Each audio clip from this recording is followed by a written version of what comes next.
lá, vamos à nossa última aula da unidade 3. Vamos aos slides.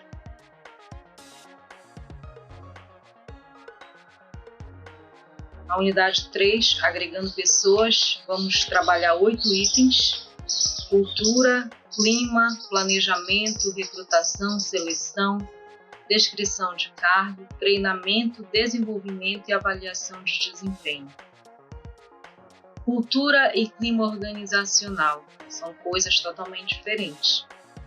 A cultura é a personalidade da organização, está ligada ao seu grau de motivação e comprometimento. Ela é de médio a longo prazo, sua perspectiva. O clima já é o estado de espírito da organização. Está ligado ao grau de satisfação, lealdade e compromisso. Já está a perspectiva a curto e médio prazo. Os níveis da cultura, artefatos visíveis, está ligado à estrutura física, ao comportamento, vestuário das pessoas, aquelas regras proibitivas e não aceitas na organização. Os valores está relacionado ao conjunto de regras e normas que devem ser compartilhados. Eles são passados dos grandes, dos gerentes, né, de alta classe para os empregados. São aqueles valores que são comuns tanto para a empresa como para o empregado. Os pressupostos básicos são níveis inconscientes, são valores que as pessoas percebem, sentem e eles não são estáticos, eles são dinâmicos, eles não podem ser avaliados, eles interagem entre si. Os tipos de cultura. A cultura ela é dominante e tem também as subculturas. A cultura dominante é aquela que predomina, né, que está os valores fundamentais e centrais e que são compartilhados pela grande maioria dos membros da organização. As subculturas, elas são muitas e são partilhadas por alguns membros e que elas acabam refletindo problemas, situações e até mesmo experiências comuns dos seus membros. As funções da cultura: criar fronteiras, transmitir um sentimento de identidade para os membros da organização, facilita o desenvolvimento, o comprometimento além do interesse individual, intensifica a estabilidade do sistema, guia e molda a atitude e o comportamento dos empregados. Transmissão: como essa cultura ela é transmitida para os funcionários?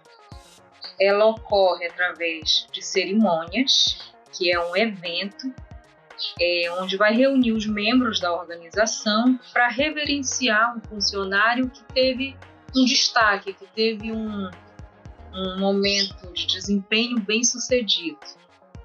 Os ritos e rituais são ações repetidas dessas cerimônias, que irão reforçar os valores e as normas que são fundamentais para a organização. Esses ritos eles aparecem em formas de passagem, de acolhimento, de integração, de exclusão e até mesmo de reforço.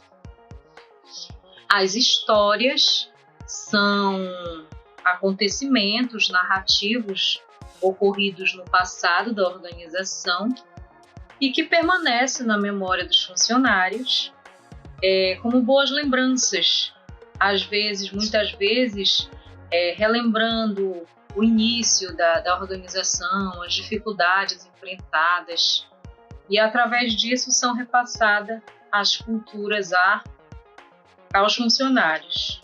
Os mitos são histórias imaginárias que servem para explicar um acontecimento que pode possuir um fundo de verdade.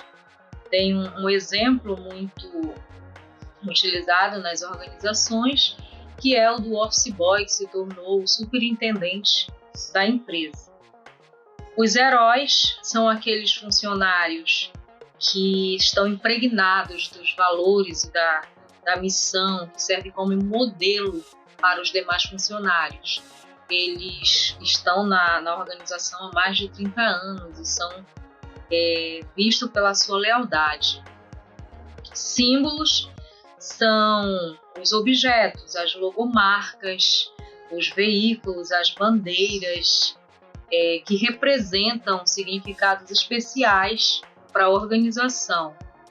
E a linguagem é uma especificidade da produção da empresa, é um segmento que tem por finalidade aproximar as pessoas que fazem parte dela e que muitas vezes ela pode ser de difícil entendimento se ela não for bem compreendida, se ela não for bem repassada, como a gente observou nas unidades anteriores, que a linguagem, através da comunicação, ela precisa ser clara e objetiva.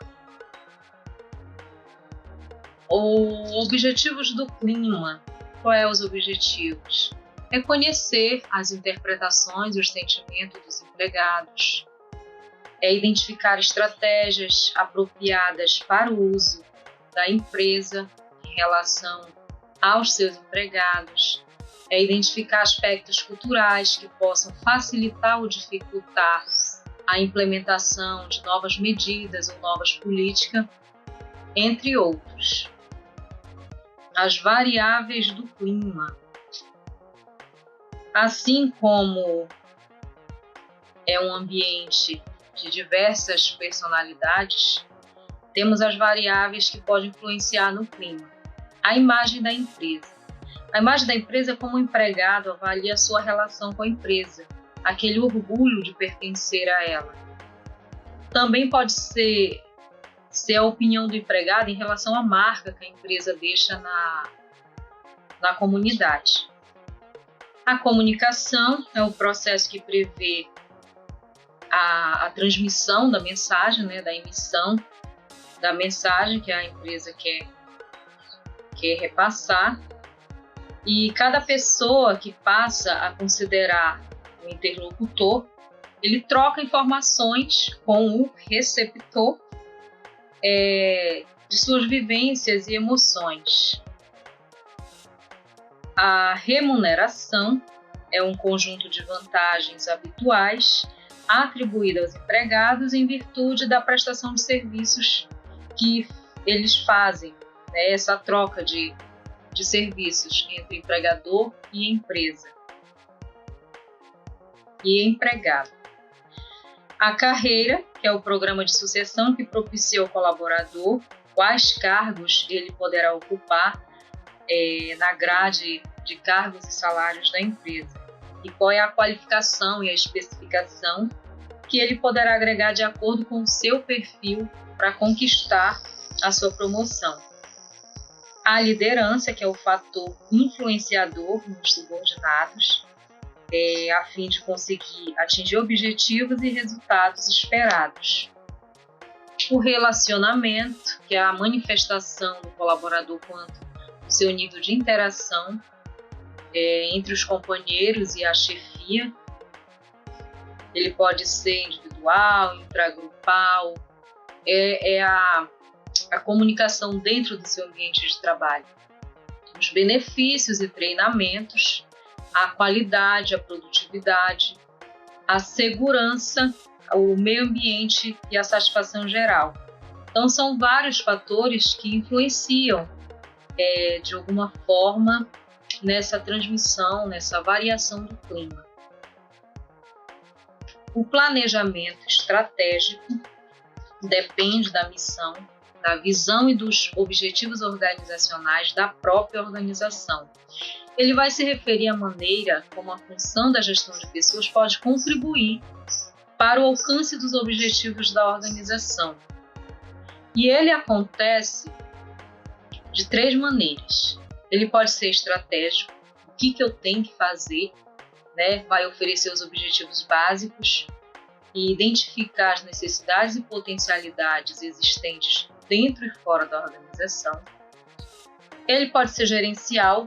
Como eu vou fazer? Como é que eu vou organizar esses objetivos e orientar os gerentes e funcionários para traçar os objetivos da organização? E o plano operacional, que é quando e onde eu vou fazer. Está relacionado aos procedimentos e normas para a execução das tarefas.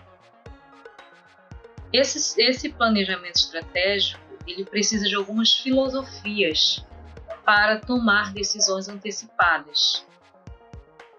A filosofia conservadora, ela está voltada para a estabilidade e a manutenção da situação existente, ou seja, manutenção é uma filosofia defensiva. Eu vou praticar manutenção antes que os problemas aconteçam. A otimizadora ou analítica está voltada para melhorar as práticas vigentes. Essa filosofia, ela está focada nas mudanças que acontecem no ambiente organizacional. E a filosofia ofensiva ou prospectiva está voltada para as contingências centradas no futuro da organização. A preocupação é ajustar a empresa devido aos fatores ambientais e prepará-la para o futuro. Aqui eu tenho os nossos passos do planejamento estratégico. Como eu vou organizar? Primeiro eu preciso definir os objetivos e estratégias organizacionais. Em seguida, os objetivos e estratégias do RH. E esses objetivos eu vou dividir em duas etapas: a avaliação dos atuais recursos e a prevenção das necessidades de recursos humanos, e vou compará-los para me poder desenvolver e implementar os planos de recursos para que eu possa corrigir e evitar excesso de pessoal, corrigir e evitar a falta de pessoal na organização.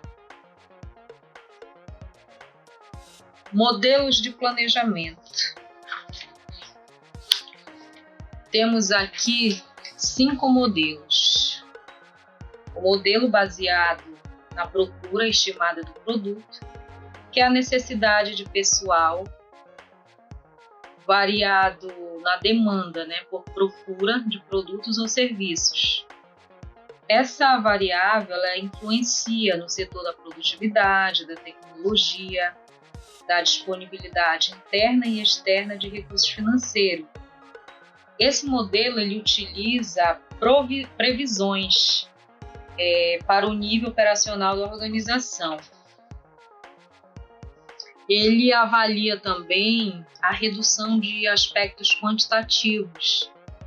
Quantas pessoas são necessárias para mim desempenhar determinada tarefa, por exemplo.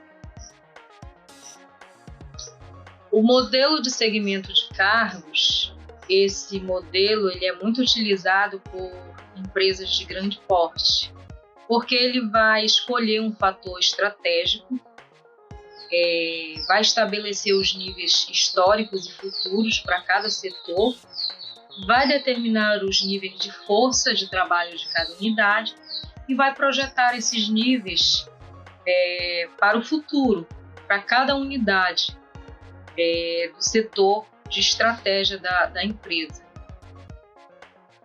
O modelo de substituição de posto-chave, ele é um modelo que recebe o nome também de mapas de substituição ou organogramas, porque ele é no formato de um organograma, onde é colocado as eventualidades que ocorrem na organização. Por exemplo, funcionário pronto para promoção imediata, funcionário com substituto já preparado. Então, ele é organizado em forma de organograma e que facilita o desempenho, para a tomada de decisões na empresa.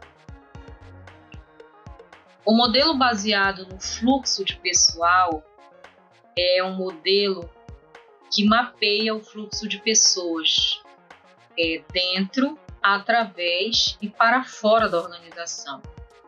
Esse modelo ele movimenta entradas, saídas, promoções e transferências internas a curto prazo das necessidades da organização. Trata-se de um modelo conservador de natureza contábil que se preocupa com o preenchimento das vagas existentes e dá continuidade ao cotidiano.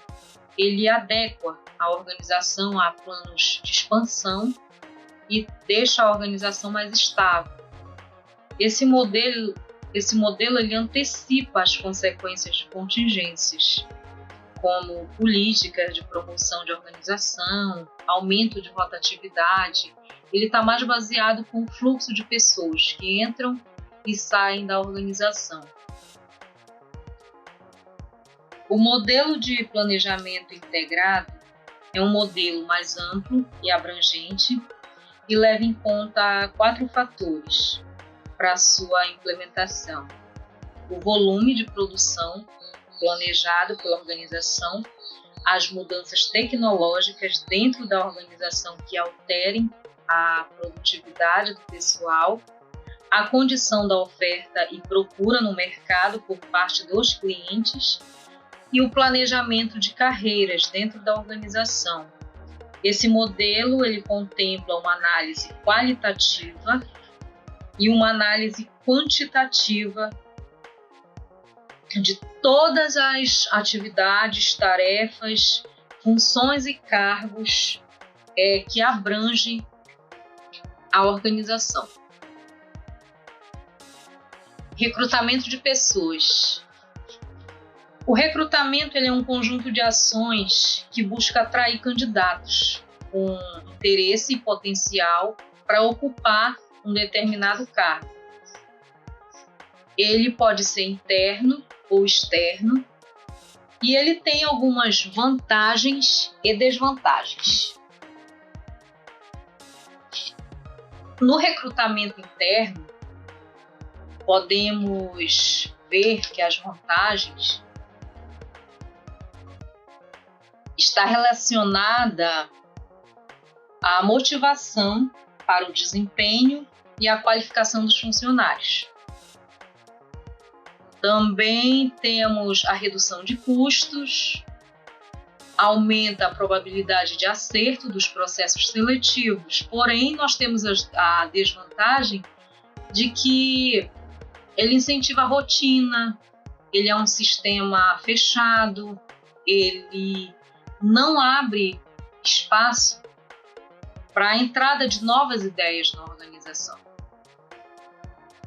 Já o recrutamento externo, ele proporciona o ingresso de novas experiências, de novas ideias, enriquece o capital intelectual, as habilidades e conhecimentos, promove uma alteração na cultura. Porém, ele também traz a desvantagem, ou seja, ele pode desmotivar o funcionário que esperava uma promoção, ele pode aumentar o turnover da empresa, porque os empresários vão em busca de outras oportunidades fora da organização e os custos eles aumentam. As fontes de recrutamento. Essas fontes são as fontes que as empresas usam para selecionar os seus colaboradores. Elas podem divulgar no próprio site da empresa, elas podem anunciar através de jornais e revistas, jornais específicos que ofertam vagas de emprego de empresas. Eles podem estar em anúncios abertos ou fechados, contratar empresas de consultoria. Esse processo ele é terceirizado em grande parte, porque as consultorias elas focam na seleção de profissionais e também na recolocação de profissionais no mercado de trabalho. A divulgação em universidades, onde eles vão buscar os jovens universitários que estão se formando e que estão querendo ingressar no mercado de trabalho. A internet ela tem sido uma fonte de divulgação bastante ampla e eficaz, né? Ela vem se destacando bastante. E os cartazes também, porém, eles estão mais em desuso em virtude da internet. Por indicação de funcionários, networking, redes sociais, bancos de dados. Os bancos de dados, hoje a informática ela já disponibiliza esses bancos de dados em que a pessoa cadastra o currículo e o próprio sistema já faz aquela separação conforme os cargos que a empresa oferece. E tem também o Cine, que é um sistema nacional de empregos do governo que recoloca as pessoas no mercado de trabalho conforme as vagas ofertadas pelas empresas. Seleção de pessoas é um processo pelo qual a organização utiliza certas estratégias para filtrar e identificar os candidatos que reúnem as qualificações e as capacidades para o cargo oferecido. Esse processo ele precisa estar atento ao perfil do profissional exigido para o cargo e o capital intelectual que deve ser preservado e aumentado. Ele pode utilizar dessas seguintes estratégias aqui para identificar as características e as exigências do cargo. A descrição do cargo é um formulário, tanto a descrição quanto a requisição, eles são formulários que contêm todas as informações do candidato, as competências, as habilidades, e que pode ser usado para fazer a seleção de pessoas. A análise do cargo ela é feita com base na observação direta, vendo os pontos críticos, as características que devem ser valorizadas ou desejadas nos candidatos. Ela é subjetiva e está sujeita a erros. A conversa com o gestor é aquela que você vai diretamente com o gestor, com o supervisor, para colher as informações sobre os candidatos, para poder fazer a seleção de pessoas. E tem algumas estratégias e ferramentas que podem ser utilizadas. A entrevista, que é a técnica mais utilizada nesse processo de seleção. Ela está dividida em três etapas quanto à direção, o formato e os objetivos. A entrevista diretiva, ela vem com o objetivo de induzir as respostas para identificar o ponto de vista e o conceito de interesses do entrevistado. A não diretiva ela não segue nenhum padrão, ela não busca respostas específicas, ela visa mais a exploração.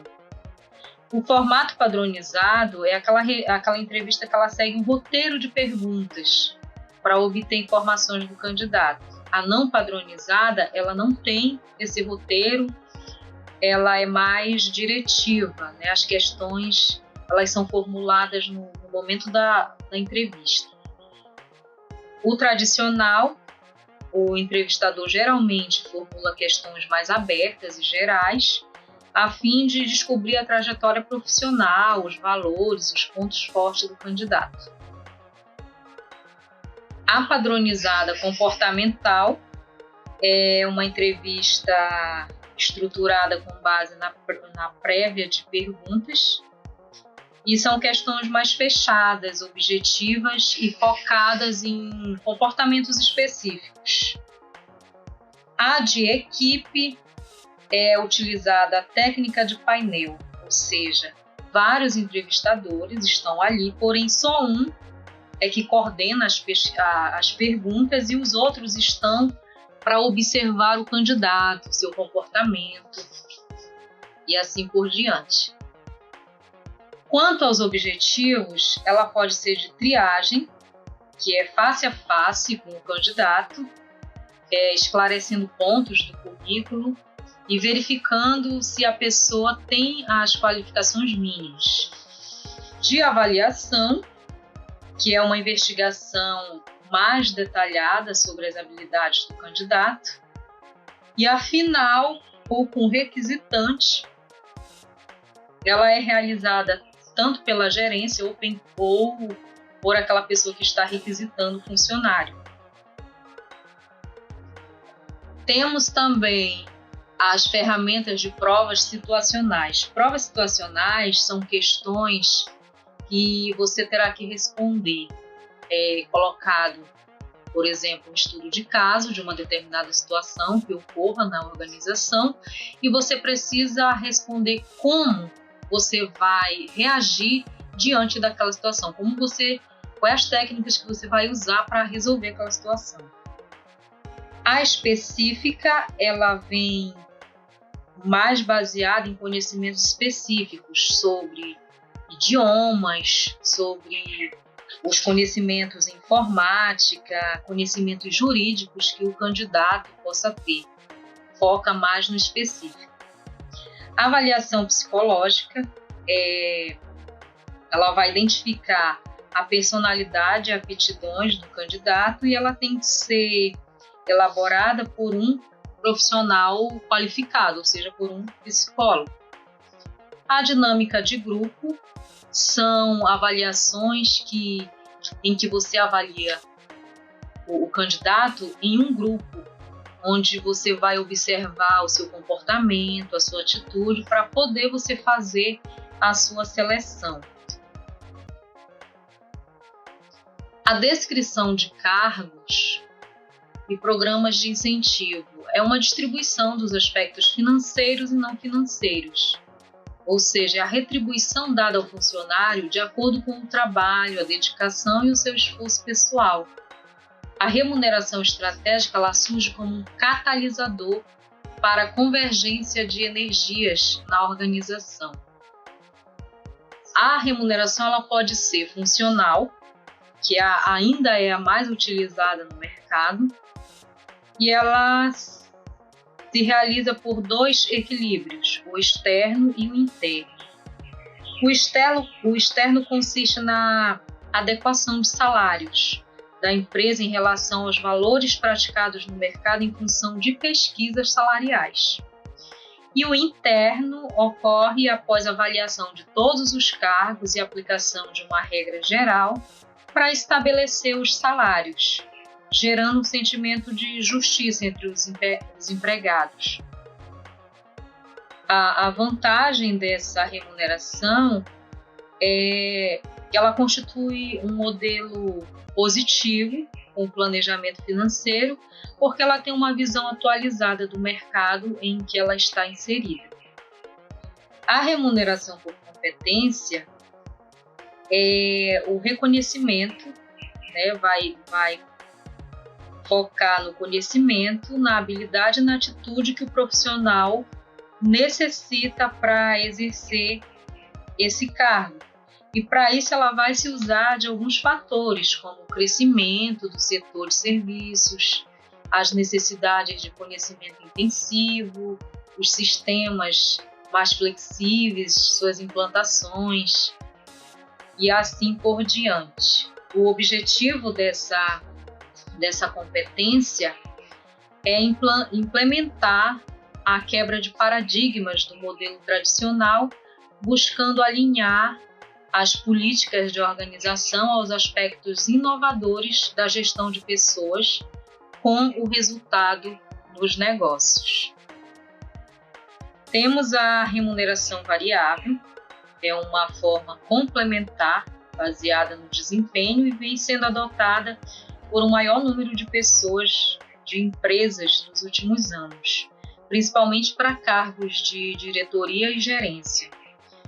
O objetivo dessa remuneração é a criação de vínculos entre o desempenho e a recompensa, o compartilhamento dos resultados da empresa e a transformação de custos fixos variáveis.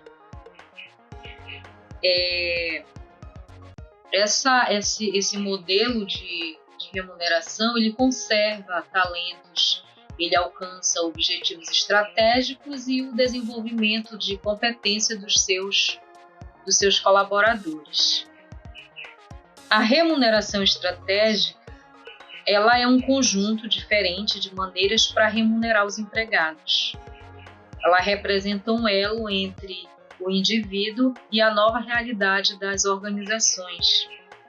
Essa remuneração, os empregados sentem-se valorizados porque eles são melhores remunerados e isso satisfaz a sua necessidade porque eles acabam contribuindo para o sucesso da organização e para o cumprimento das metas que são estabelecidas. A remuneração por habilidades é um conjunto de conhecimentos que podem ser aprendidos mais da aptidão pessoal. Por exemplo, esse sistema, os salários estão vinculados a um processo de certificação, ou seja, o funcionário faz uma capacitação e ele é remunerado com base nessa capacitação porque ele está se profissionalizando, ele está adquirindo habilidades. Treinamento de pessoas. Qualquer atividade que contribua para tornar uma pessoa apta a exercer uma nova função ou para aumentar a sua capacidade para exercer melhor as funções ou tarefas que já existem. Então, o treinamento ele vai treinar as pessoas para executar determinada tarefa. É um processo de curto prazo, aplicado de maneira sistemática e organizada, no qual as pessoas vão aprender conhecimentos, habilidades e competências para desempenhar suas funções e atingir os objetivos da organização. Ele ocorre de 3 maneiras, que é o treinamento no trabalho, o formal interno e o externo. O treinamento no trabalho consiste em informar ao colaborador os objetivos, as políticas, as normas, quem é quem na organização, o que é permitido, o que não é, os comportamentos que eles esperam dos colaboradores e assim por diante. No treinamento formal interno, o objetivo é aprimorar o desempenho do profissional na função que ele já exerce, ou seja, capacitá-lo, torná-lo técnico naquela profissão, naquela atividade. O externo, destinado a formar futuros executivos, eles vão buscar responsabilizar os seus executivos, né, através da capacitação. São executivos com potenciais para assumir posições de grandes responsabilidades. É feita essa seleção desse público, né? Ciclo de treinamento. O ciclo de treinamento ele atende alguns itens que eu coloquei aqui, que é onde você vai elaborar algumas etapas para treinar as pessoas. No levantamento das necessidades, você vai fazer um diagnóstico das necessidades de treinamento. O que será ensinado, para quem será ensinado, quando será ensinado, onde será ensinado, como será ensinado e quem deverá ensinar. Então, quando você tiver respondido todas essas perguntas, você passa para o planejamento. No planejamento, você vai fazer o diagnóstico para a escolha dos métodos que você vai utilizar. Nessa etapa, você vai montar o plano com a definição, os objetivos, a divisão do trabalho, de que forma vai ocorrer. A implementação é a execução de todo esse plano em si, e a avaliação é que você vai avaliar os resultados do treinamento, se ele foi positivo, se você conseguiu alcançar as metas da organização, ou se ele foi negativo, se você não obteve o que foi planejado. Desenvolvimento de pessoas é uma linha de crescimento que contempla diversos estágios em que não retroage ao outro. É um processo contínuo de crescimento estruturado em etapas que se superpõem com vista ao crescimento do indivíduo e dos grupos.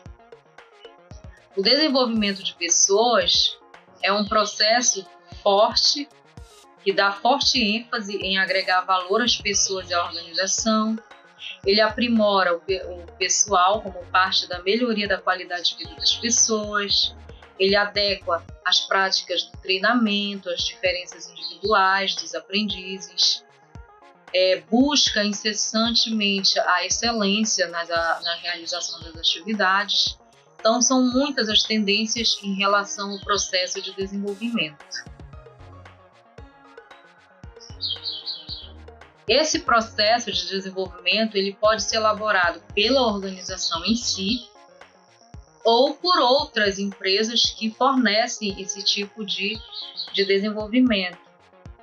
O importante é o colaborador, o funcionário, ele não depender somente da organização. Se a organização não está lhe capacitando, não está lhe desenvolvendo profissionalmente, você pode buscar esse desenvolvimento em empresas como o Sebrae, o SESI, o Senai, o Senac e o Instituto Evaldo Lodi.